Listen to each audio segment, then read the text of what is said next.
guys, my name's Lydia and welcome back to my channel. Today I want to talk about some of my top reads of 2021. I was going to do a video about every book I've rated 5 stars until I realised there are 79 of them, because I've read 261 books so far this year and I've been giving out quite a lot of 5-star. So for me that's anything that I've rated 4.5 or above, because I like to round up. So not all of them are full 5 stars. But there are still quite a lot that I've given 10 out of 10, and I think my tastes have changed as the year's gone on. So looking back on them, some of them I wouldn't give 5 stars now, or I can't really remember reading them or thinking that they were 5 stars at the time. But there are a lot. There are still too many to do a video on because it would be really long, but I would still like to do a video on some of my top. I do have a section of my reading journal that's dedicated to all the books I've rated 9 or 10, and anything in yellow they're books that I've looked through everything I've rated 9 or 10, and the ones highlighted in yellow are the ones that I still think deserve 10, so they're the ones that I would consider to be my top reads of the year. Of those, there are still 29 books. Some of those I'm not going to count because they are rereads or they're books that I've written, because I do have a habit of rereading my own books just because it's a bit of a comfort thing. I know the characters, I know what's going to happen, and I like to reread stuff I've written in the past and see where I've grown and what I still like about it. And yeah, I do tend to rate my own books highly just because, you know, gotta have something in this world. So not counting any rereads or my own books, there are 23, I think, that I've highlighted. I don't have physical copies of all of these books, and not all of them are ones that I'm going to talk about in this video, but I will choose a selection. I haven't decided how many yet, so we're going to see where this goes. I reckon maybe 5 to 10. Weirdly, not all of these are books that I've rated 5 stars at the time. Like, well, they're still 5 stars, but they're not a full 5. Some of these are a 4.5 out of 5 because there were little bits missing, but the more I think about it, like the vibe they give me, they're top reads, or maybe they're part of a series and I know the series is gonna get even better. So, for example, I've got Jade City on here. This is a 4.5 out of 5, but I absolutely love it. And I keep thinking about the characters and I can't wait to delve into the sequel and for the 3rd book to come out in December. So there isn't much rhyme or reason to this video. There's not much rhyme or reason to how I rate books. I have tried Pile for some of the ones that I read in January. I tried to upload all of those onto the Excel sheet and see how my ratings balanced out, but I'm such a vibe rater. I don't necessarily know how to break it down by like plot and character and intrigue and world and writing, because when I finish a book it's like an instinct. I think, oh well, that feels like a 3-star, it was a bit of a meh book, or that feels like a 5-star but it's a 4.5 rounded up because there was something that I wanted that wasn't there. So vibes change, my ratings change. So let's see how this goes. I have some animal friends while I'm filming today. This is Poppy, she's a bit wedged down here. I think she's happy. She does have a bit of an issue where if you touch her, she uncontrollably scratches herself because she's getting quite old and she's got a lot of health issues. But she's okay for now. And then we've got Lola there in the bookcase, who you'll have met if you've seen any of my other videos. The first book that I want to talk about is, of course, Gideon the Ninth by Tamsin Muir. I'm not sure how to pronounce her surname. This book, this is such a strange book. I can see why it's such a Marmite. It seems to be quite divisive. People either love it or hate it. And I first tried to read this book back in sort of July 2019, I think, when it first came in the Illumicrate box. And I got maybe, I think 60 or 70 pages in, and I put it down. And I didn't mark it as a DNF or anything. I just stopped reading and thought, oh, maybe I'll come back to this, because I was so confused. I didn't know what was going on. I couldn't understand anything. And I hadn't even got to the confusing bits at that point. That was before Gideon had even left the 9th planet to come to the first house, which is where most of this book takes place. And I thought, I'm not in the headspace for this. I'm going to put it down and maybe come back to it later, thinking I probably never would. And then recently I saw a lot of people talking about it, and I saw Ro talking about it, and I rolled a sci-fi for Bookoplathon, so I decided to pick it up, and this was so good. I rated this a 10 out of 10. I absolutely loved it. I loved Gideon as a narrator. She was spunky and feisty and sarcastic and really funny. I don't actually ever laugh out loud when I'm reading. It's just everything I experience is on the inside, so I could never do much of a like watch me read, because I have a stone face no matter what I'm reading. But I really enjoyed it. It was very humorous, and things slowly started to come together, and once it all was making sense, I was completely hooked. And before I'd even finished it, I then ordered Harrow. Even more confusing, took even longer for things to make sense. This was like, it's a 500-page book, and it took 400 pages for things to come together. But once they did, it was so worth it. And I can't wait for the rest of the books in this series. So I'm putting these two together as top reads of 2021. I think I read them within about a week or so of each other. And I'm hoping I'm not going to have to reread them before Nona comes out. But that's a year away. I thought it was going to be some point this year, because I thought Harrow came out last year. I'm not sure when Harrow did actually come out, but it's another year to go before Nona the 9th. So I'm hoping someone's going to be doing a recap, because I probably won't remember everything. But also I'm not sure how much that matters with Tamsin's books, because nothing ever makes sense and you're always thrown into something completely new anyway. I don't think I would have needed to remember much of what happened in Gideon to understand Harrow, because it didn't make sense at first anyway. Next on the list is Spoiler Alert by Olivia Dade, and an honorary mention is All the Feels, also by her, which is the sequel / companion novel to Spoiler Alert. I don't have a copy of that because I read an e-arc of it from NetGalley. This is a romance, and it's so good. I don't often rate romances 5 stars, because they're often a bit disappointing, a bit predictable, and I know the predictability is part of the appeal. You know there's going to be a happy ever after, but just sometimes I wish they would go about it in a slightly different way, and I absolutely loved Spoiler Alert. So this is about April, who is a fanfiction writer, and Marcus, who is the character on this huge like Game of Thrones style TV show that she's writing about. And she posts herself wearing her costume that she's made for the Comic-Con. I think it's Comic-Con. And she gets quite a bit of abuse for it because she's fat.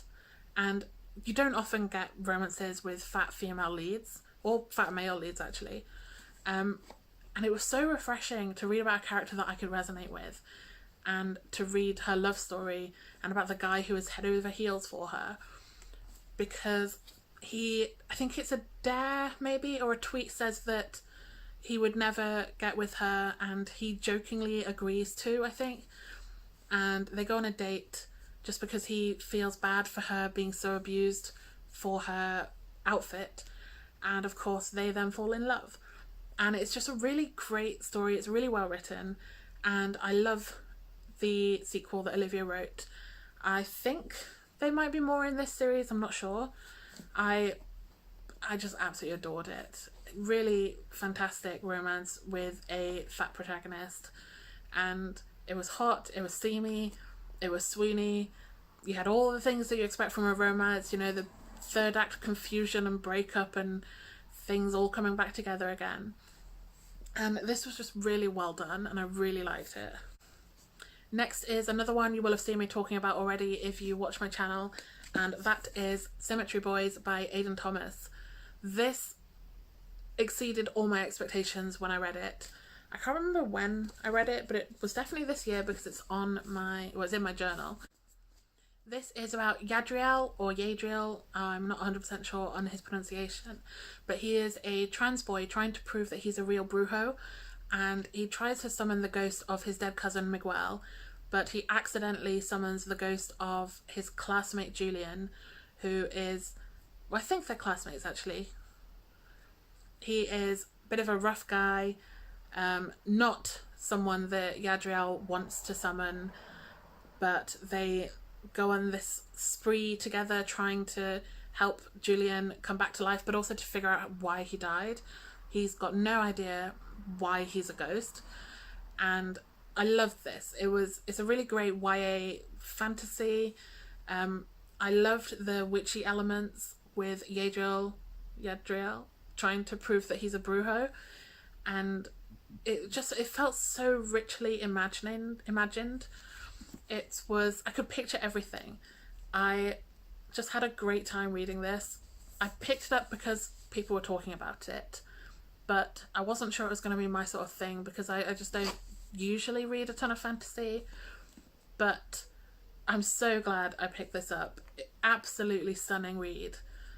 I started it in the bath and I think I read like 200 pages in one go because it's just, the writing is so engaging and the characters are so relatable, even if they've got absolutely nothing to do with you. Yadriel is a trans Latinx boy in California, nothing remotely like me, but I just absolutely loved this story. I loved the discussions on gender and sexuality and how tender it was as well. There's some really sweet moments between Yadriel and Gideon and a lot of funny moments as well. And I just absolutely love everything that this book was trying to do, and I can't wait to see what Aidan's going to write next. I did actually read his second book, Lost in the Neverwoods, and it wasn't really a big fan of it, but I'm very excited to see what he's going to write what's going to come out that he wrote after Symmetry Boys. So I have very high hopes because this was an absolute tour de force, and I just absolutely love the cover. I wasn't 100% sure about it at first, but it's really grown on me. And I think, yes, I love when there's a bit of foiling on the hardback. I got this from Illumicrate, but I feel like all editions have this. And then there's also a signed book plate. The next book actually has an almost identical colour scheme, and that is Honey Girl by Morgan Rogers. This book is so tender and beautiful and slow and sort of burrows its way into your heart. I loved all the characters in this. I especially loved the friendships. The characters in New York, absolutely fantastic. And I loved her character. Grace is an astronomy student. I think she's just doing her PhD, or she's just finished her PhD. And she doesn't really know what she's doing with her life. So this was the perfect sort of coming of age book for the slightly older generation. So she's in her 20s, which is exactly what I want to read more of. I need more books about people in their early mid-20s who are still figuring shit out, because for some reason people seem to think that, oh, once you finish high school, that's it, you know what you're doing with your life. No, absolutely not. So this was really refreshing to read. I did read it on audio, and I instantly had to get the physical copy as well because I do want to reread this at some point. I haven't had a chance yet, but it's not a very long book. It's just about bang on 300 pages. So I hopefully will get a chance to reread this and tab it up at some point, because there were so many like beautifully haunting lyrical bits of writing that I desperately want to reread. So this is I haven't even given the main summary. It's when she's trying to figure everything out, she goes to Vegas, possibly to celebrate getting her PhD, and she meets, I can't remember her name, let's see, Yuki. She meets Yuki in Vegas. They're both very drunk and they get married. And They don't live remotely close to each other. Yuki lives in New York, and I think Grace lives in California. And it's them trying to navigate this accidental marriage and meld their lives together and retain their friends and their friendships and their families. And it was just, it's like a slice of life. Just absolutely beautiful book. And I highly recommend this, especially if you are in your 20s and don't have stuff figured out and feel like you should. No, you don't need to have stuff figured out. And neither does Grace, even though she's very accomplished. This is just such a beautiful read. Next, we have a very different vibe, and that is Amari and the Night Brothers by B.B. Alston. This is a middle grade fantasy dealing with magic and a magical bureau, and it's kind of like the FBI but for witches and wizards and all that kind of jazz. And this was so good. I really enjoyed this book. I don't often read a lot of middle grade. There are quite a few that I read this year actually, and several of those were 5 stars. This is the one I'm going to mention because it's the one I've got a physical copy of, and look how shiny it is. And I read this the most recently. This is about Amari Peters, whose brother has gone missing, and she discovers that he was magical and he was part of this magical summer camp that he went to train and sort of discover his powers. And she gets an invitation to go to the same summer camp, and the stuff that goes on there, I'm not going to spoil it because it had me gasping at one point because I had not seen that coming at all. And it's just such a fun romp, and I really hope this book gets into the hands of younger readers. I mean, obviously it's a middle grade book, it's on the shelves for them, but I hope people are able to read it because it's just such a great book. And to see a character like Amari on the front cover, I don't know, ooh, that's not going to focus, maybe if I hold it there.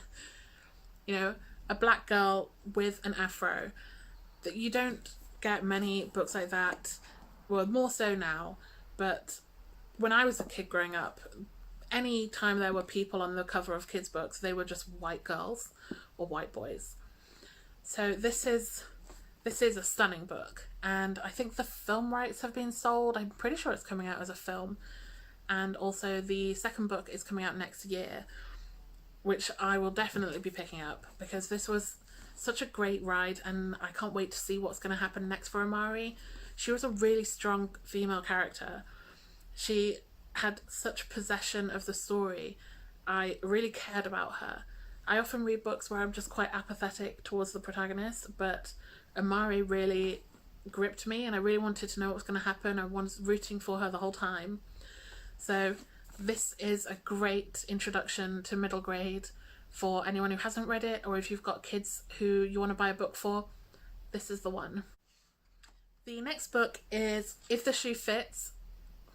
This is a terrible picture. I don't know how to put a picture up on the screen. I use a very basic editor.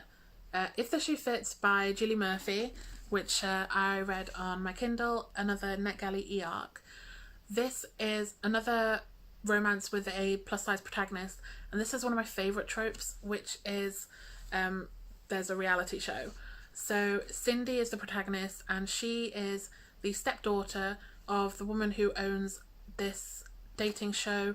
I can't remember what it's called, but it's like The Bachelor or The Bachelorette, and they have multiple women going on the show trying to win the heart of this one guy.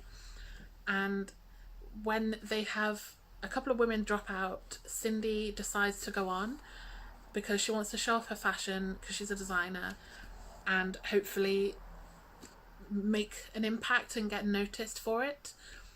And when she shows up to be part of this reality show, it turns out she already knows the guy who is the bachelor. They shared a flight from New York to California, and they got chatting, and she had a bit of a crush on him, and now he is looking for love on this show that she's on. I absolutely love romances that revolve around reality TV. It's one of my favourite genres. If it's even a genre, it's a trope, I guess. The first one I read was One to Watch by Kate Stayman London, absolutely phenomenal. That has a similar premise. It's about a fat woman who is, I think she's a fashion blogger or a beauty blogger, and she's approached to be the star of a show where one woman is, well, there are loads of men vying for the affection of one woman, so sort of the reverse of this. And that was phenomenal. The audio was incredible. I absolutely love that book. And the moment I heard that Julie Murphy was venturing into adult, I knew I desperately wanted this book, so I'm really glad I got it on NetGalley. And it was so good. It's really quick. I devoured it in a night. It was just really swoon-worthy, and I loved that there wasn't a ton of hate between the contestants. There was a bit for the sake of the plot, but for the most part, they built friendships, and two of the other contestants are Cindy's stepsisters, because this is a retelling of Cinderella. It's part of, I think it's Disney Hyperion Publishing. They're doing a bunch of stories called Meant to Be, and this is the first one called If the Shoe Fits. And what I loved the most was, although it's a Cinderella retelling, the stepmother is not wicked and the stepsisters aren't wicked. Cindy gets on really well with them, and they're a very close family. And I really loved seeing that twist on the retelling. I hate toxic family in books. It really bothers me. And to see that she had such a positive relationship with her stepsisters really meant a lot. And again, it's a fat woman as the protagonist of a romance, which I absolutely loved. It was just such a good read. I think it was actually a lot better than Julie Murphy's YA. I did recently read Pumpkin, and I found it really underwhelming. But If the Shoe Fits was an instant 5-star. So I really recommend this one if you enjoy romance, if you enjoy a fat protagonist, if you just want a good swoony Disney retelling. The next book that I want to talk about is another Kindle one. It was another e-arc from NetGalley, and that is The Mary Shelley Club by Goldie Maldovsky. This, I think, was published as The Final Girl in England with a much worse cover. I picked it up because of this cover, because it really gripped me, and the title. Anything with Mary Shelley, for some reason, I'm intrigued by, even though I hated Frankenstein with a passion. I thought this was the perfect YA thriller. I often find that YA mysteries and thrillers are a bit sanitized, and they pander to the younger side of YA, like sort of 13, 14-year-olds. But this definitely was on the slightly more grown-up side, so the sort of end of teen years, because it was actually scary, and there were actual deaths and consequences, and it wasn't all, everyone gets out alive. Proper shit went down in the Mary Shelley Club, and I loved the author for doing that. It was creepy. You never really knew what was happening, and then there were times when the reader knows more than the protagonist does, and you're just kind of willing her to figure it out. It's about Rachel, she's had stuff go down in her past that we don't know what, but she's a scholarship kid at this fancy prep school in New York, and we keep getting hints of what she's been through, but we don't sort of fully put the picture together. But despite her tragic past, she's a bit addicted to horror, and there's a horror club at this school called the Mary Shelley Club, and she joins this club. They play pranks and things, but then it gets a bit real and people start dying, and it's just so well written. It's so engaging. It's completely gripping. I flew through this book, and I just absolutely loved it because it was so different to normal sort of YA thrillers.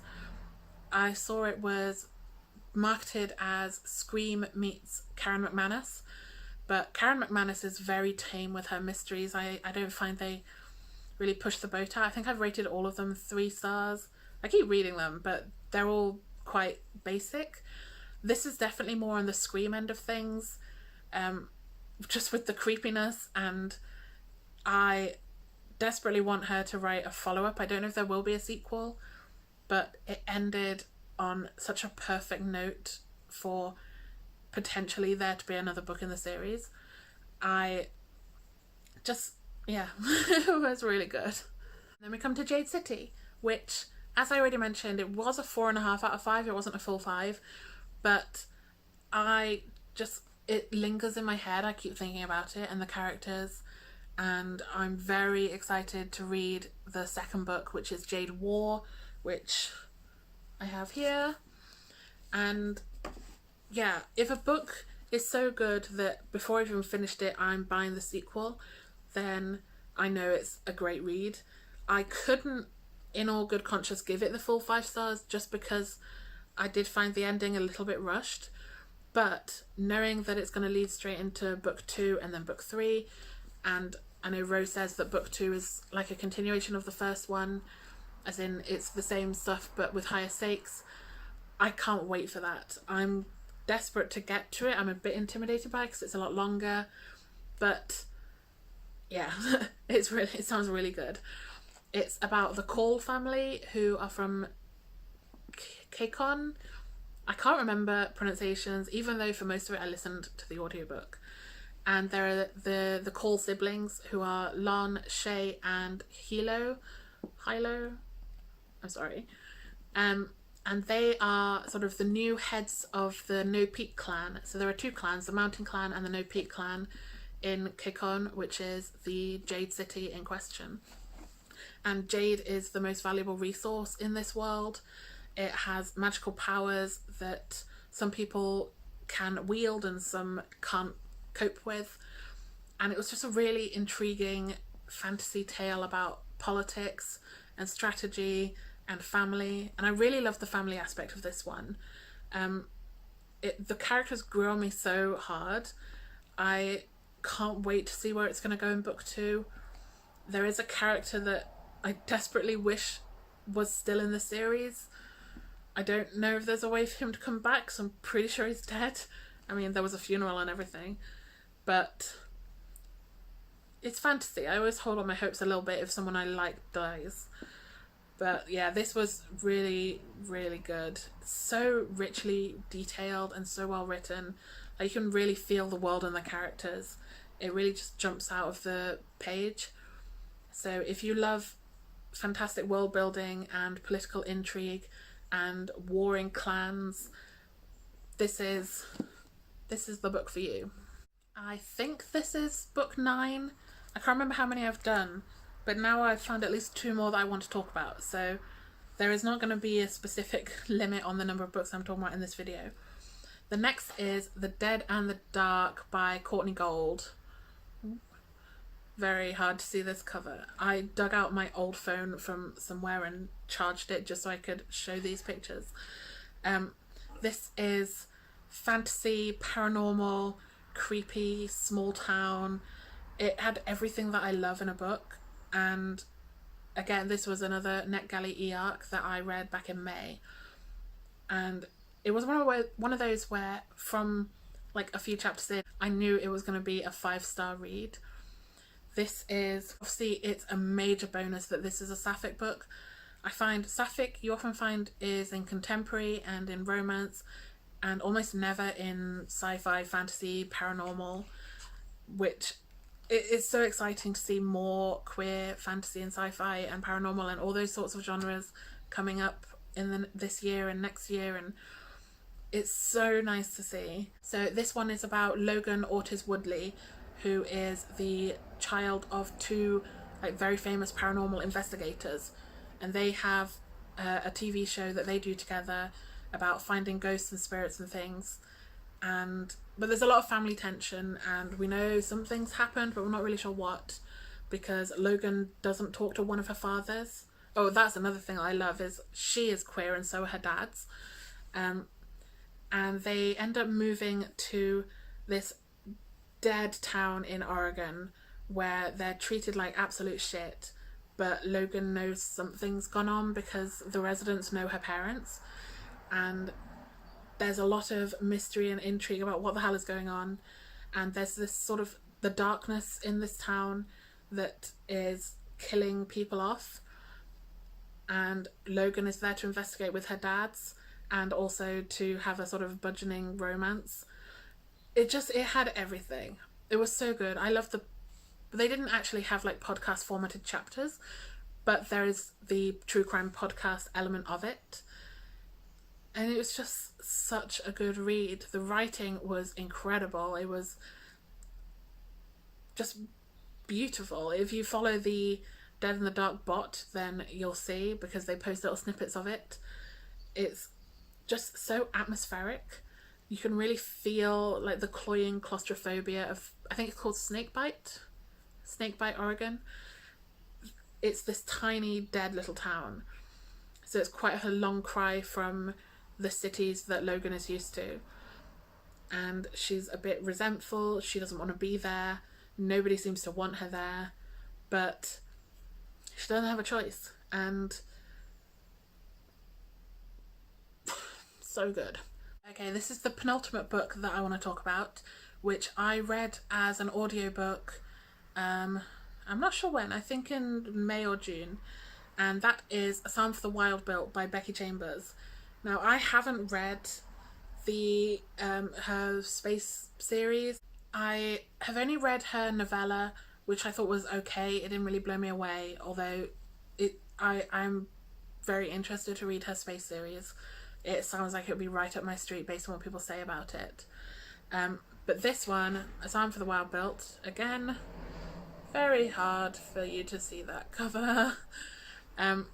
This, I can't remember if any of the characters had names, but it's about a tea monk, and it's just such a beautiful little book. It's not long. I think the audio was maybe 4 hours, so I listened to the whole thing on a long journey that I took, and it just had such a grip on the atmosphere. You know, it's a fantasy world. I wasn't fully sure what was happening at first, but it's so human despite it not being necessarily about humans. It just had so much heart, and I'm so thankful to Maddie for raving about this book. Maddie over on Book Browsing Blog. I think she mentioned it in like 3 different videos in a row, and I thought, okay, well, I've got to give it a go, seeing as she loves it so much. And I'm so glad I did, because it was like a breath of fresh air. It was really restorative and calming. And I've never really described a book like that before, I don't think. Okay, so I've just been checking the summary on Goodreads. So I was a bit wrong before. It's been a while since I read it, and I'm not very good at remembering books once I've finished them. But I will read out the summary. It's only a short book. It's like 160 pages. It's been centuries since robots of the Earth gained self-awareness and laid down their tools. Centuries since they wandered en masse into the wilderness, never to be seen again. Centuries since they faded into myth and urban legend. One day, the life of a tea monk is upended by the arrival of a robot, there to honour the old promise of checking in. The robot cannot go back until the question of what do people need is answered. But the answer to that question depends on who you ask and how. They're going to need to ask it a lot. Becky Chambers' new series asks, in a world where people have what they want, does having more matter? And is just sort of a meandering thought of a book. I don't know how to best describe it, but it was so relaxing to listen to the audio. I finished it and I literally wanted to start it immediately and just listen to it again. And I desperately want to read the physical copy, but it's quite expensive for such a small book. I don't think it's been published in the UK yet, so if it ever is, then I will definitely be picking this up. It just had so much soul, and I just loved the story of this robot and the tea monk and the journey they're on. And if this rambling makes any sense to you, then I highly recommend that you check it out too. Time for the final book. I think this is number 11. I haven't really kept count. I've got a pile down here, but some on my phone. This is one of my all-time favourite reads. From about 2 chapters in, I knew that this was going to be an absolute favourite. I was really anxious to start reading One Last Stop because I loved Red, White and Royal Blue so much. I didn't know if this could top it, especially because it had the sort of sci-fi element, but I loved it. If you can see by how many tabs I have in it. I almost never tab books. There are like 4 books I've tabbed in like over 250 that I've read this year. But this one, I just couldn't stop. But I think like I was flicking through, and especially near the start, most pages seem to have a tab. This book just absolutely blew me away. completely had my heart. I couldn't stop reading, even though the chapters are really long, and I usually hate that.